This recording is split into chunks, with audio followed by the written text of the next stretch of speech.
Hey guys! Well, it's so exciting to know that sometime soon we are going to be able to go overseas. Not just for us, but for people who would love to travel. And if you love Japan as we do, it can be a bit of a challenge if you don't know the language and you're not sure how to negotiate around. It's not like going down the street or anything like that. And sometimes even the Google Maps has an issue. And there is lots of things that you want to see and do. Well, we have looked at a whole heap of apps that we're going to be showing you today, and that will really enhance your next Japanese experience. And not only that, will help with all the customs that you might have to know and a lot of different things that you might be able to explore in Japan to really enjoy the beautiful land of the rising sun. So hopefully guys, you're going to really enjoy this, and don't forget there's a few things you're going to need, and we'll deep dive into those a little bit after we show you the apps. Okay, let's just go straight into the apps. The first one on our list is the Japan official travel app. That's the one the government recommends. First part of it is at the top, you'll notice the weather information, which is pretty much on a lot of the apps that we're going to be looking at today. And you can change which region and city that you're looking at. This app actually requires a local Japanese SIM for it to work, because you're going to need to get around and look, and you want to look at things.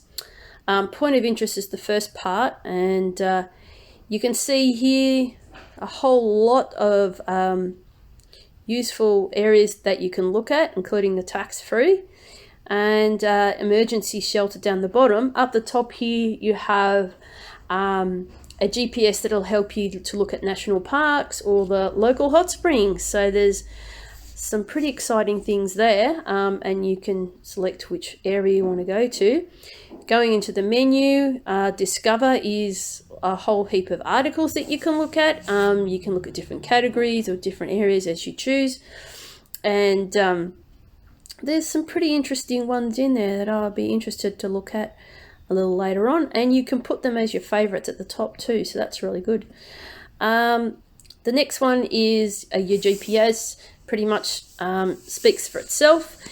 This one also has a box for your Japan rail pass routes. So if you have a specific itinerary that you've got in mind, you can click that on there, and you can see the rail network at the bottom is Tokyo. So yeah, it should make life really easy for you. Okay, the last part is Other. There's a whole heap of references and things you can look at here, different websites, including JNTO, but we're not going to look at any of those. There's the with the app. These are the ones we're going to be looking at today. So there's safety tips, Voicetra, they're the main two at the top. Hotels pretty much speak for themselves. You've got some navigation ones there, some media ones on different areas, tourist routes, and helping your trip to be an exciting one.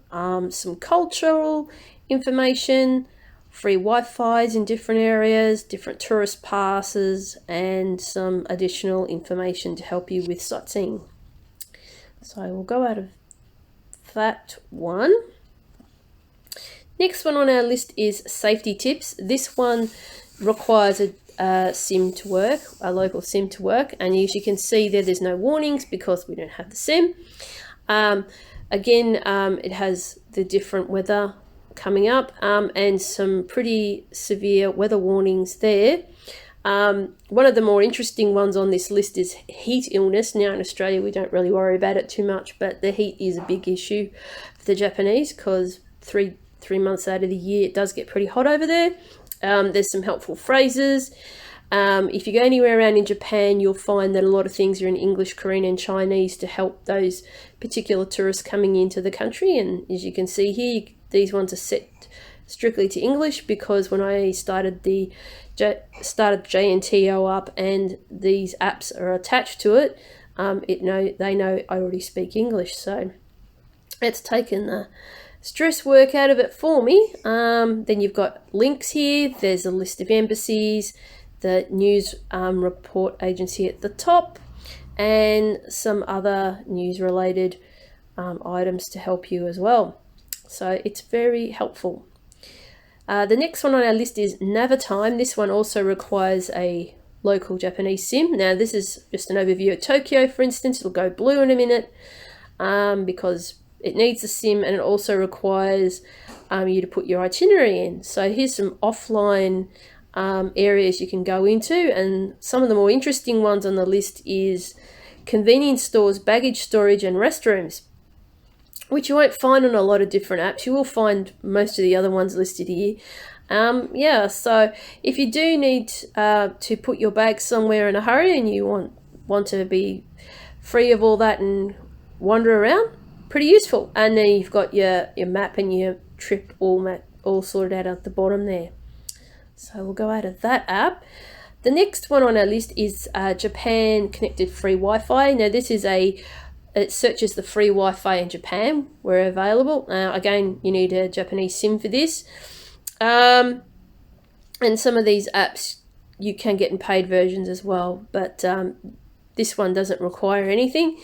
You can log in with any of these social medias, the Twitter and the Facebook, and of course everyone knows Google. Weibo and Line are more geared towards Asian areas, and the D account one is a point system app. And of course you can use your email address if you want as well. So yeah, it takes the guesswork out of finding free Wi-Fi. I'm all for that. Okay, so it's gonna ask me to get out of there. Sorry about this, it's gonna do that. The next one is Voicetra. It's done by NICT. This particular app is very useful if you don't know a word, or your Japanese is either rusty, or you're just unsure how you're going to go with the language. You can change the font, or you can download some information at the top there to translate into the language of your choice. You've got grey down the bottom for the language that you want to speak, and then your own language is in the green, and you've got the globe there to change it to whatever you like. So for this to work, you just press the microphone and speak the word, and it will come up.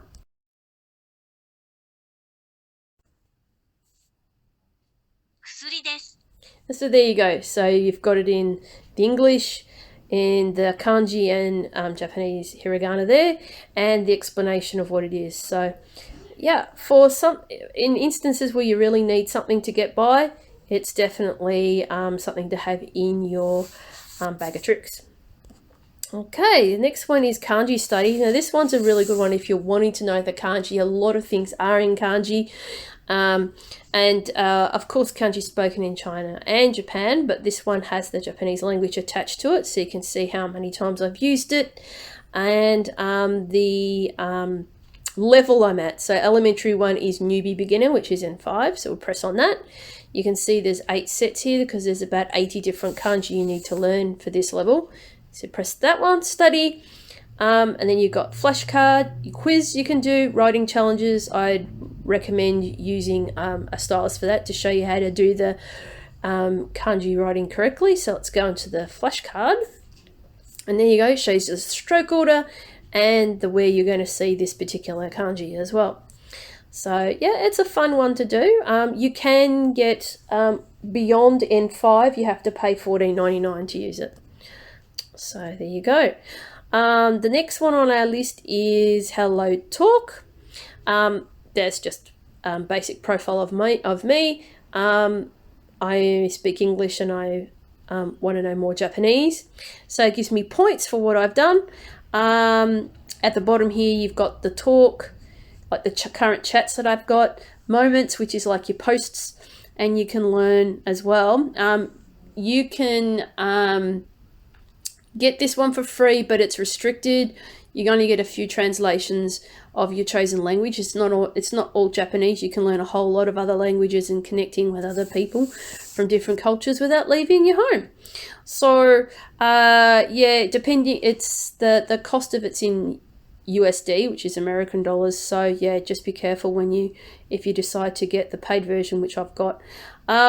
With the other apps that we just showed you, Voicetra, Kanji, and HelloTalk, they don't require a SIM. So that's the good part about that. Another learning app is the Japanese Pod 101, or Innovative app as it's called. You can see this one I've just barely started, which is in 3. I had a whole lot of things on, so I haven't gone back to learning that yet. But you see all these ones here are all newbie, beginner, and 5. And then going into N4, which is that one. Then you've got the word bank down the bottom. So when if you use your PC or laptop for this and you put stuff in word bank, you can actually access all this on your phone as well. So you can see it in the kanji, the hiragana, and in the Ramaji, which is sort of how you pronounce it. And down the bottom, because this is a paid version, and I paid quite a bit for this one. Again, it's in USD. It's got your dashboard, how fast you've learned, your lessons. You can get a teacher. I've got a premium level, so that's all available. And you can watch it all as well. You can get the free version, but you're restricted on how much you can actually use it for. Our next one is Line. Yeah, it works in the same way Vibe does. You get free calls and all that. I like this one. It's kind of cute. It's a popular chat app in Japan. And of course we'll get WhatsApp when we move over there. But people say it's tricky, but I'll leave that up to you to see if you want to. I can decorate my page any way I want, and there's a picture of me. Well, sort of me anyway. And yeah, you can change them up and have fun with it. It's just a fun thing to do. The next one is Tabidor. I haven't really gotten into this one much yet because it's still a relatively new app as far as I know. Yeah, it teaches you a lot about culture. It teaches you a lot about how to fit in with the customs. And it's got some interesting things that you can see and do that's sort of off the beaten track. And there's a full menu there. So we'll just go out of that one. It's going to take me out of all of the apps. And the final one on the list is a currency converter. Now, a couple of the other apps did have this. I think the reason why Tabidor was having some issues is because it requires a SIM. Most of the other apps on that list, on that page there, didn't have them, but yeah, this one does. This one's a real-time converter. So I did this one. I actually punched this in quite a while ago. It's asking me to view a quote. So yeah, it's actually putting it in real time. So the currency kind of changed a little bit. So the reason why I put that amount in, no big deal. I went to an onsen some time ago, and that's what it would be. So it's thinking about it now, and there you go. That's what it is in real time. Now, of course, you don't go when you go to a foreign exchange booth, you won't get that, but it's handy to know how much you're probably going to be looking at. Anyway, and that one you can, you don't have to pay for it, but you do need to log in properly to secure it. Well, I hope you guys did really enjoy looking at some of those apps. Just remember, you're going to need a few things when you go on your Japanese trip, whenever that will be. 1, a local SIM. 2, a power bank. So because charging stations aren't something you're going to find a lot of. And 3, a pocket Wi-Fi. While we did say that there is free Wi-Fi in some areas, there isn't a lot of it. So if you want to be able to have Wi-Fi available, I would highly suggest getting a pocket Wi-Fi. Now, there's lots of different brands here. So if you're in Australia, there's a lot of different companies out there that sell some pretty good ones. I think Signet's one of the more popular brands out there for that type. So I hope you really enjoyed the video, guys. Who knows what we'll be doing next month. And if you want to stay up to date with what we're doing, just go to Facebook or Instagram at Connecting Japan Ministries, or go to our website, connectingjapanministries.com, and we'll have all the information there for you, and you can stay up to date with all that. Of course, like and subscribe. We really love hearing from our subscribers, and yeah, who knows what we'll be doing next time. So hopefully our subscription crate isn't here yet, but maybe that will be our next video. So from all of us here at Connect in Japan, have a fantastic day. Stay safe, guys. And as always, ja matane.